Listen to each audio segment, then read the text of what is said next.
안녕하세요.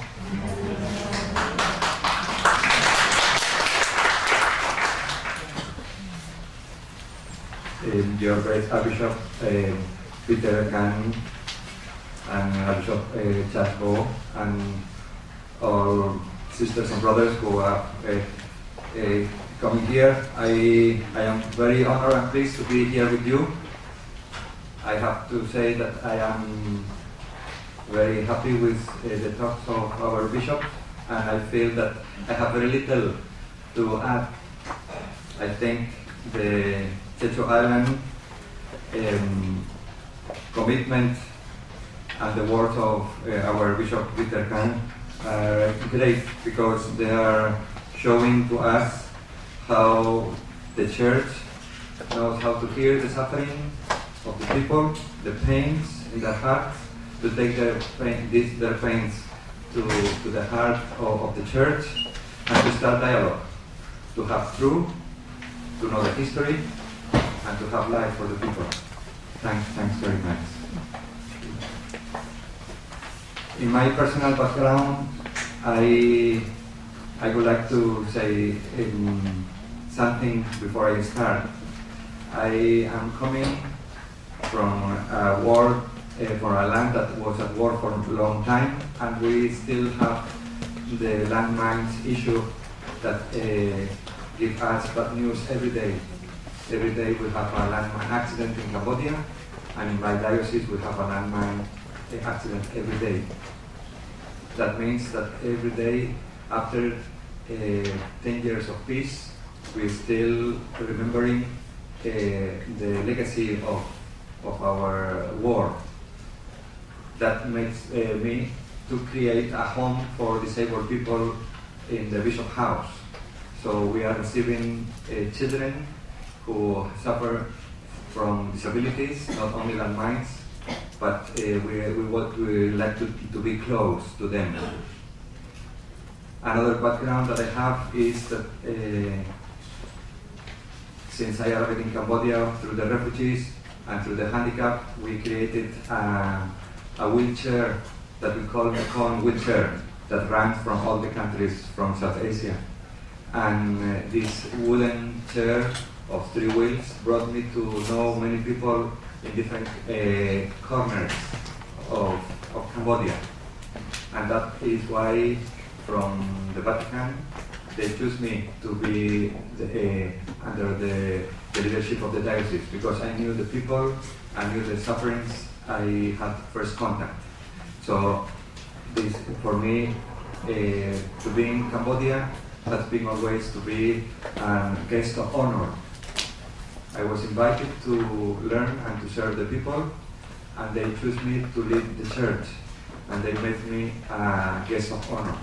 And that is my personal feeling, that I am over there trying to help, trying to share the faith of Christ, and by loving and serving. Our context in Cambodia, in Asia, is a context of diversity, of having cultures, different cultures, languages, religions, and this is both a difficulty and a richness. And this we have to know, because we have to overcome many challenges that we find because of this diversity. We are full of contradictions. We have a lot of poverty everywhere and development. Contrasts of light and darkness that give us hope and make us feel that we cannot overcome the problems. We have life and death all the time. If you come to Cambodia, you will see a lot of death around, but at the same time, a lot of joy, because our villages are full of children. Happiness and sadness, sweet and sour, always. If we look at the economic context, we have again another contrast of traditional economy and agriculture, artisans, and the fast economy and development. We have the contrast of having a nation economy that creates growth, and we don't know in which direction. and at the same time we have the traditional way of life. If we look at the cultures, again we have diversity, rich traditions, diversity, pride at the same time, and at the same time we have globalization of cultures. If you come to my place in Battambang and you come to have lunch, first thing that we have is that we are never the same people. From lunch to supper, always there are different people. The last lunch that I had, that we were 12, we had 8 Korean friends and all different nationalities. So we have globalization, very basic thing that we have to acknowledge. We are always in the house of the other. The population is that we have mentioned high population and contrast always of young societies and old population, old societies. And the geographical distribution also is unbalanced always. Big cities with big large population in the countryside. And strong movements. Free and forced movements because of the economy, speculations, evictions in the cities, environment, politics. Let me tell you, in Cambodia we are having floods. In Thailand they have more floods than in Cambodia. But in Cambodia the people, just 2 days before I came from Tahen, in a village where I am also a parish priest, there were many pickups to get youth and farmers to Thailand. The hope is not in the country because all the rice fields are flooded, the harvest is lost, so they are in debt. In January they will have no money to pay back. What they do? They go to Thailand to look for jobs where they have more floods. So we have these movements, lack of information, the people move just to survive, and it's what we have all the time. The communications, in many ways, we have grown a lot, but because we have phones, internet, challenging our life. A lot of communications that sometimes maybe is not giving the right benefits to all of us. And environment issues like natural disasters that I was talking now, and ecological changes, land concessions, the forests, the floods. You know, in Cambodia we have this very nice and beautiful big lake that is called Tonle Sap, that is the heart of Cambodia. It's a source of water and life for everybody, and today is threatened by the dams from China. We don't know what is going to happen, but we are there. And the context of faith, I want to share that we are in the middle of a very rich religious traditions, or sometimes contract of the traditional religions, societies, and also other modern ones. And in all that context, we Catholics, we are a minority, and we have to learn how to be a minority, how to participate, and how to put our contribution. So where we can find sources of strength. I think Jesus told us the parable of the Samaritan that can help us to act and to be audacious. In the parable of the Samaritan that we had yesterday in the Gospel, we can see Jesus giving wisdom to the lawyer. Let him think beyond the law and to act beyond the book and to live. And at the same time, the parable is another level and telling us about freedom to overcome the law and to tell us who is the brother, who is our brother. The brothers are different, the strangers. And this is coming where I want to get with. We have to build bridges of cooperation and compassion, and is where we have to go. towards the frontiers, that give us, Jesus giving us encouragement and to dare and to be bold and to be brave to overcome the differences. Other light is coming from Matthew 25. Maybe you can have. Matthew 25, that in the context of Caritas, we are happy to go to this source of wisdom. Jesus tells us about acts of mercy: food, water, clothing, visiting the sick, visiting the people in jail, and welcoming the strangers. And at the same time that Jesus is encouraging us to do this, Jesus is telling us, as you do with these little ones, you are doing with me. You are doing with me. So Jesus is telling us what we have to do. If we look at the life of Jesus Christ, we will have again more light, how to behave, how to do. Throughout his life, Jesus did not nothing but to keep going down. In the incarnation in Bethlehem, in the exile, persecuted, humiliated, condemned, he only goes up into the cross. And in the cross, he's raised to let him see him better, to attract and to give us hope. But Jesus does not save us from outside, as like magic, but by sharing our problems with us. Jesus is not in the cross to indoctrinate us by words, but to share our pain in solidarity. The disciples do not come from better condition than the teacher. And Jesus said, and he adds, "However will come after me, he has to surrender himself and to take up his cross and follow me. Go to my cross. I have not gotten down from it," said to John of the cross. The cross is not a simple sign. The cross is made by two logs that cross to each other. The horizontal one represents solidarity with the humanity, and the vertical one represents our relationship with God and God towards God. I think in this point I would like to make an emphasis that as church, as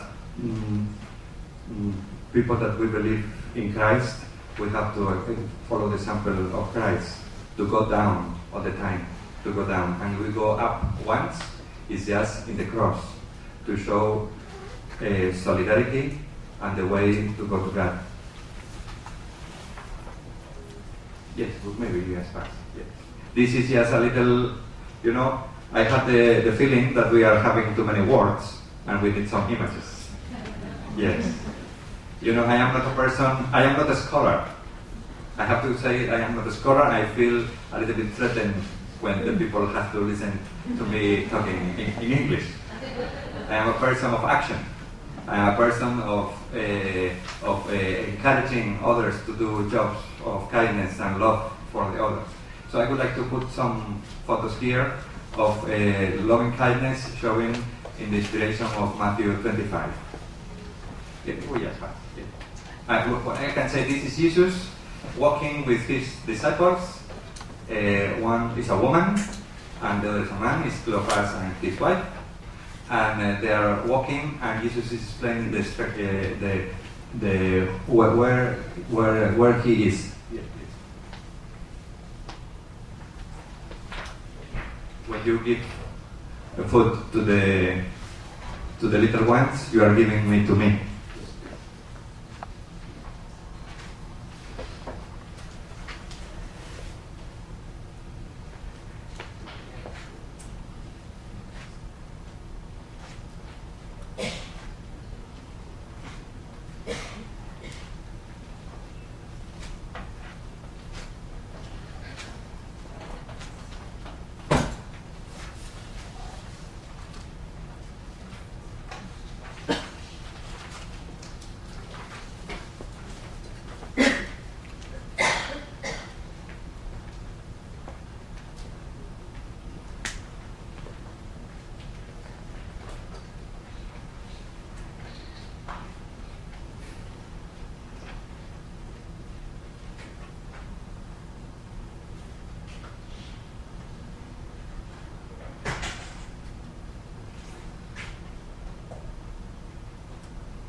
much.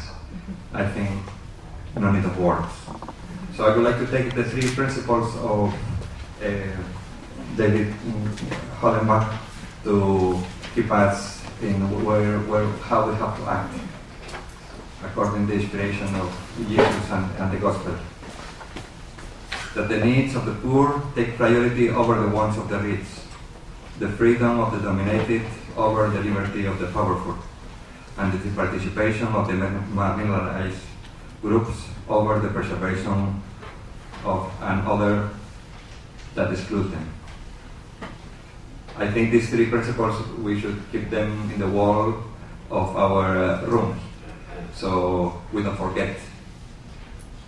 And when we read also, we make reports also where we have to stand with the needs of the poor, with the freedom of the dominated, and also the participation of the marginalized.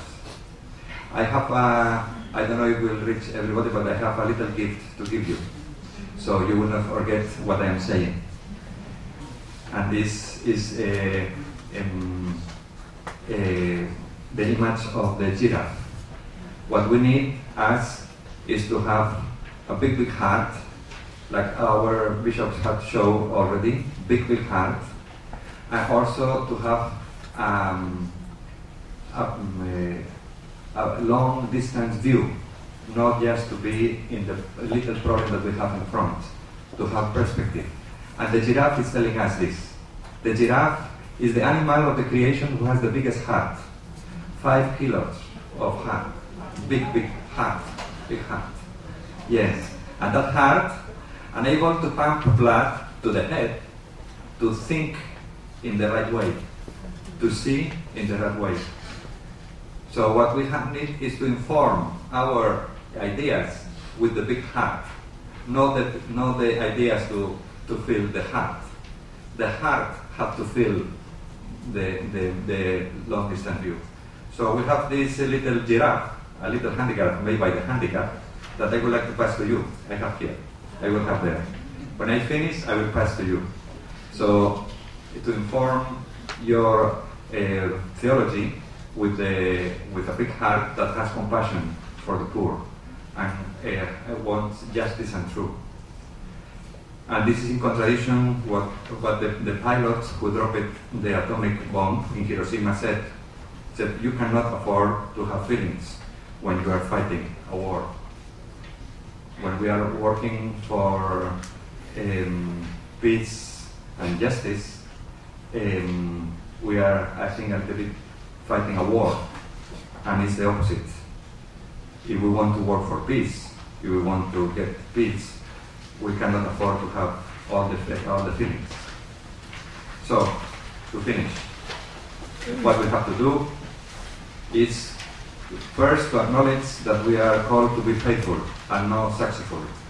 It's a marathon, what we are doing in our theological reflections and in our social work. In our pastoral work, we are called to be faithful to the people and to never forget the basic needs. Never forget the basic needs. Food, health, basic education, shelter, community participation, work, and basic freedom. And our way of proceeding is to go down, always, to go down. To be humble with compassion, listening, to accompany, to support, to give encouragement. And we have to focus always in the person that is in the community. I tell you, when a person steps on a landmine in Cambodia, we have one handicap. That maybe meets one leg after the accident, or maybe it meets one eye, we don't know. But the whole family gets affected because they don't know how to behave. And also they waste a lot of money trying to take care of the person who is dead on the landmine. And the whole community is affected because they don't know which landmine was coming from. And all of us were affected. So we have to focus on the person, but we have to look at the community. The same with the natural environment. And we have to to build these buildings of solidarity, to create new ways of working together, of people between people, between disabled and non-disabled, between the community and community, between institutions, about always concrete challenges, humble bridges that bring our concern and our hope and our belief together. But us, as a Christians, we have to build bridges of faith. We need to have always interfaith gatherings, prayers, and to have common concerned actions. To build bridges from the people to people and from the people to God. And we don't have to forget that all that we do, since we are a minority group, and even if we were a big group, always in common ownership, in cooperation, to build networking with other NGOs, with government, in the civil society.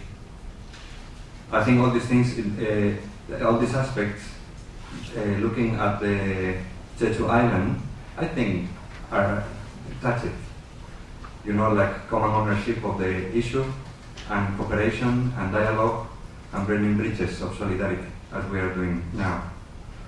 And I don't take all these aspects, different aspects that we have to take, and let me tell you 3 things. In Cambodia, through the landmines, we have disabled people who come from the 4 factions, 2 communists, 1 the monarchy, 1 republican. And the 4 factions get united through the disabled people with disability who are working together. And today in Bonji period, in the House of the Dog, we have these disabled people that they say, before we were fighting in different factions, and now we are together in a technical center for people with disability. We work together in the Landmines campaign for peace in the world. So we need to have this kind of symbols that help us to light us our action. I would like to finish with the prayer of Mohago Sananda, and to read to you, to say that from this suffering that we have in our countries comes a great compassion, and great compassion makes a peaceful heart. A peaceful heart makes a peaceful person. A peaceful person makes a peaceful family. A peaceful family makes a peaceful community. A peaceful community makes a peaceful nation. And a peaceful nation makes a peaceful world. May all the beings live in happiness and peace. Before I finish, I would like to pass my little gifts. Maybe I need some volunteers to help me to pass them. And but I have, yes. You come here, I have also another gift that you allow me to be 2 minutes.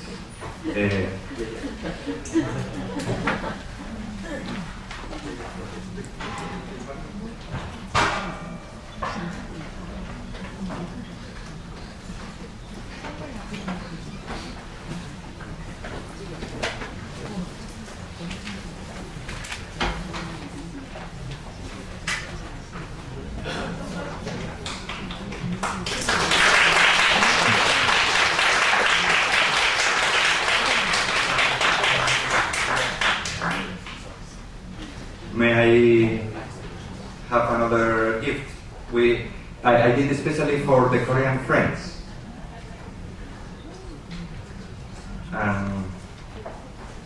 In Cambodia we have, I tried to have here a slide with, we have an image of Our Lady, we call of the inclusive love. That is what we like to do. I would like that our theological reflection includes everybody.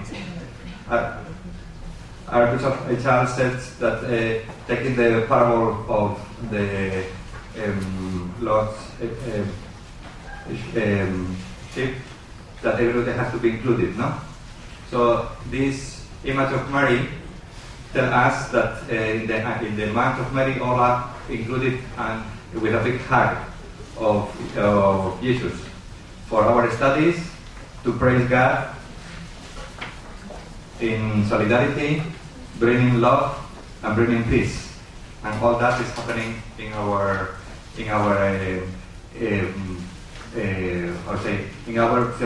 theological reflections. So I prepared this in Korean, so no need of translation, but also I have here in English. So I need 2 people to help me to pass this little gift. Yes, please.